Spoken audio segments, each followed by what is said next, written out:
স্বরাষ্ট্র মন্ত্রণালয় থেকে দুর্বৃত্তদেরকে ধরার জন্য ঘোষিত অপারেশন ডেইলি হান্টকে স্বাগত জানিয়েছেন গণ অধিকার পরিষদের সভাপতি এবং ডাকসুর সাবেক ভিপি নুরুল হক নূর। বলেছেন, যারা আওয়ামী লীগের সাধারণ কর্মী সমর্থক, নিরীহ নেতাকর্মী, তারা প্রয়োজনে নতুন নামে নতুনভাবে রাজনীতি করবে, কিন্তু ডাকাত, খুনি, সন্ত্রাসী আওয়ামী লীগের নামে এই দেশে রাজনীতি করার কোনো জায়গা নেই।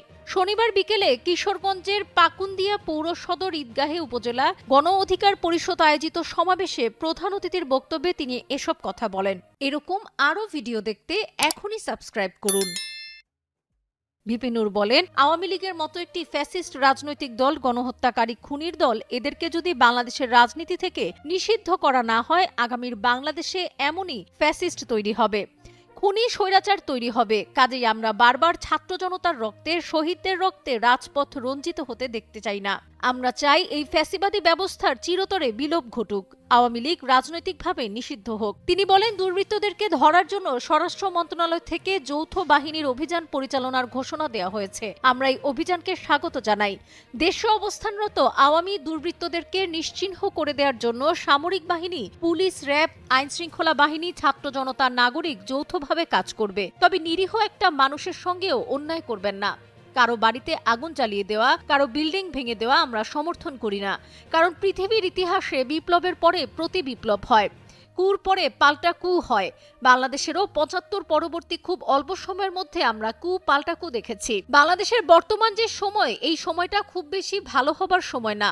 এই সময় অস্থিরতা তৈরি করার জন্য, দেশকে অস্থিতিশীল করার জন্য দেশি বিদেশি নানা চক্র কাজ করছে। সেই ক্ষেত্রে গণ অভ্যুত্থানের শক্তিসমূহকে ঐক্যবদ্ধভাবে আগামীর বাংলাদেশকে বিনির্মাণের জন্য এখানে একটি অবাধ, সুষ্ঠু, নিরপেক্ষ নির্বাচন করতে হবে। তিনি বলেন, এদেশে যারাই ক্ষমতায় আসে, কেউ ভারতের গোলামি করে, কেউ পাকিস্তানের গোলামি করে, কেউ মার্কিনপন্থী, কেউ চীনপন্থী, কিন্তু আমরা বারবার বলেছি, কোনো পন্থী হয়ে বাংলাদেশকে ঝুঁকিতে ফেলা যাবে না। বাংলাদেশের স্বাধীনতার সার্বভৌমত্বকে হুমকির মুখে ফেলা যাবে না। বাংলাদেশের রাজনীতি করতে হলে বাংলাদেশের মানুষের স্বার্থকে প্রাধান্য দিয়ে বাংলাদেশপন্থী রাজনৈতিক দল হতে হবে।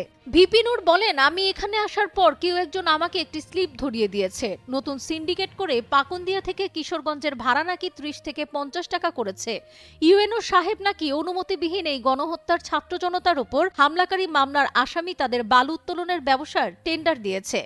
কোনো ক্ষেত্রে কোনো রাজনৈতিক দলের উৎপাতে মানুষ আবার অতিষ্ঠ হয়ে যাচ্ছে। এই লক্ষণ কিন্তু কারোর জন্য ভালো নয়। বেশি দূর যাওয়া লাগবে না, খুব নিকট অতীতেই আওয়ামী লীগের নিষ্ঠুর পতন আপনারা দেখেছেন।